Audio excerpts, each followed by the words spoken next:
وسلم نے مولود کی طرف سے جانور ذبح کرنے کا حکم دیا ہے۔ جانور ذبح کرنے کا لفظ ہے صحیح بخاری میں، کہاں پر اصح الکتب بعد کتاب اللہ میں محمد الرسول اللہ کی زبان سے نکلے ہوئے سچے اور سچے لفظ احریقوا عنہ دمن، مولود کی طرف سے خون بہاؤ، یہ خون بہانے کا حکم دیا امام الانبیاء نے۔ اور جس چیز کا اللہ کے نبی حکم دے دیں وہ کام کرنا کیا ہو جاتا ہے مسلمان پر؟ فرض، الا یہ کہ اس کو فرض سے پھیرنے والی کوئی دلیل موجود ہو، اور اس کو فرض سے پھیرنے والی کوئی مرفوع حدیث موجود نہیں ہے۔ اس امر کو فرضیت سے استحباب کی طرف لے جانے والی علماء کے اندر اختلاف ضرور ہے، لیکن راجح قول یہ ہے کہ عقیقہ کرنا کیا ہے؟ فرض ہے۔ اور عقیقے کے لیے 7واں دن مقرر کیا ہے رسول اللہ صلی اللہ علیہ وسلم نے، نہ 7ویں دن سے پہلے کرنا ہے اور نہ بلا وجہ بغیر عذر کے 7ویں دن سے مؤخر کرنا ہے۔ 7ویں دن سے پہلے بھی نہیں کرنا، 7ویں دن سے مؤخر بھی۔ اگر 7ویں دن عقیقہ کرنے کے لیے کسی کے پاس پیسے نہیں ہیں تو ادھار پیسے اٹھا کر عقیقہ کر دے۔ اگر ادھار بھی نہیں ملے، پیسے ہے پاس بھی نہیں تھے، ادھار بھی نہیں مل سکے، تو پھر لا یکلف اللہ نفسا الا وسعہا کے تحت انشاءاللہ اس کی پکڑ نہیں ہوگی۔ جب استطاعت ہو اس وقت کر دے، وہ فریضہ ادا ہو جائے گا، وہ عقیقہ ہی ہوگا انشاءاللہ۔ وہ کیا ہوگا؟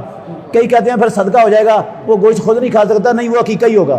دلیل اس کی یہ ہے، پیارے پیغمبر نے فرمایا کل مولود مرہون بعقیقتہ حتی یعقى عنہ، ہر بچہ اپنے عقیقے کے بدلے میں گروی ہوتا ہے، جب تک وہ عقیقہ نہ کیا جائے اس کی گروی نہیں چھوٹتی۔ اس کا مطلب ہے، گروی کو جانتے ہیں نا آپ نے ایک مکان 10 لاکھ کا 2 لاکھ روپیہ جو ہے نا وہ قرض لے کر گروی رکھا ہے، تاریخ مقرر کر دی ہے، اگر وہ تاریخ گزر گئی تو بعد میں آپ اپنا مکان چھڑائیں گے کہ نہیں چھڑائیں گے؟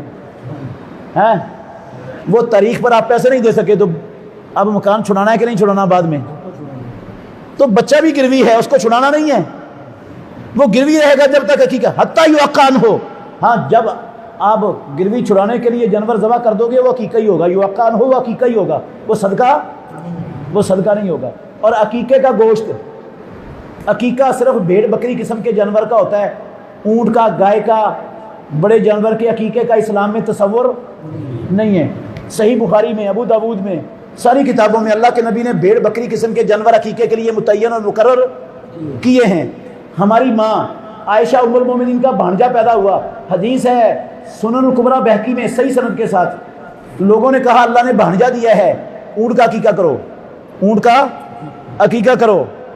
کہنے لگی کلا، ہرگز نہیں کریں گے اونٹ کا عقیقہ، سوال پیدا نہیں ہوتا۔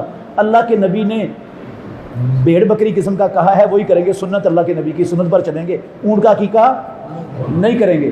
تو بڑے جانور کے عقیقے کا اسلام میں کوئی تصور نہیں۔ عام طور پر لوگ کیا کرتے ہیں، 3 بچے پیدا ہو گئے، ایک بچی پیدا ہو گئی تو ایک گائے ذبح کر دی، سب کا عقیقہ ہو گیا ہے، کیونکہ اس میں 7 حصے ہوتے ہیں، تو 3 بچوں کے 2 حصے اور ایک بچی کا 1 حصہ، حصے بھی پورے ہو گئے اور عقیقے بھی سارے ادا ہو گئے۔ عزیز بھائیو، عقیقہ کوئی نہیں ہوا کسی کا بھی۔ اگر آپ پوری 2 گائیاں ایک بچے کے عقیقے میں ذبح کر دو، پوری 2 گائیاں، عقیقہ کوئی نہیں ہونا، گوشت ہونا ہے، کھا لو گے کھلا لو گے، عقیقہ کوئی نہیں ہونا، وہ فریضہ کوئی نہیں ادا ہونا، اس سے فریضہ صرف بھیڑ بکری قسم کے جانوروں سے ادا ہونا ہے۔ عقیقے کا گوشت جو ہے، اس میں سے غریبوں مسکینوں کو صدقہ کرنا فرض نہیں ہے، ثواب لینا تو کر دیں، نہیں لینا تو نہ کریں۔ عقیقے کا گوشت سارے کا سارا گھر میں بھی کھا سکتے ہیں، سارے کا سارا گوشت گھر میں بھی کھانا حلال ہے، عقیقہ ہو جائے گا۔ اور اگر آپ بانٹنا چاہتے ہیں سارے کا سارا ثواب لینے کے لیے تو بانٹ دیں، کچا بانٹ دیں بے شک، اور اگر پکا کر، دیگ پکا کر دعوت کرنا چاہتے ہیں رشتہ داروں کی، دوستوں کی، تو دعوت کر دیں، عقیقہ ہو گیا ہے۔ پکا کر بھی کھلا سکتے ہیں، پلاؤ، گوشت پلاؤ کی دعوت پکا کر کھلا دیں سب کو، پورے محلے والوں کو، سالن پکا کے کھلا دیں، خود کھا جائیں، سارا صدقہ کر دیں۔ ہر طریقہ کیا ہے اسلام میں عقیقے کے گوشت کے ساتھ کرنا جائز ہے۔ اس لیے جائز ہے کہ محمد الرسول اللہ صلی اللہ علیہ وسلم نے عقیقے کے گوشت کا کوئی مصرف ایک متعین، جس طرح اللہ نے اور اللہ کے رسول نے قربانی کے بتا دیے نا کہ یہ سارا کام کرنا ہے قربانی کے گوشت میں، اس طرح عقیقے کے گوشت کے لیے کوئی ایسا اللہ کا اور اللہ کے رسول کا حکم نہیں ہے۔ تو بندے کی اپنی ثوابدید اور اپنی ضرورت پر ہے، جیسے وہ مناسب سمجھتا ہے کر سکتا ہے، اپنا عقیقہ کر سکتا ہے کوئی؟ عزیز بھائیو، جو عقیقہ ہوتا ہے نا، یہ ماں باپ کی ذمہ داری ہے۔ بوجھ اس کا کس پر ہے؟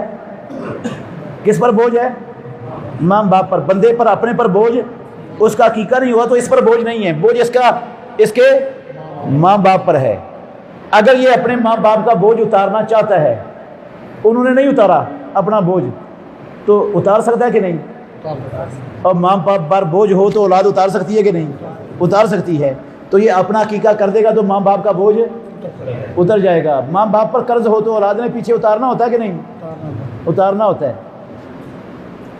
اسی طرح یہ بھی قرض ہی تھا اللہ کا ماں باپ پر، آپ نے اتار دیا تو ماں باپ کی جان چھوٹ جائے گی۔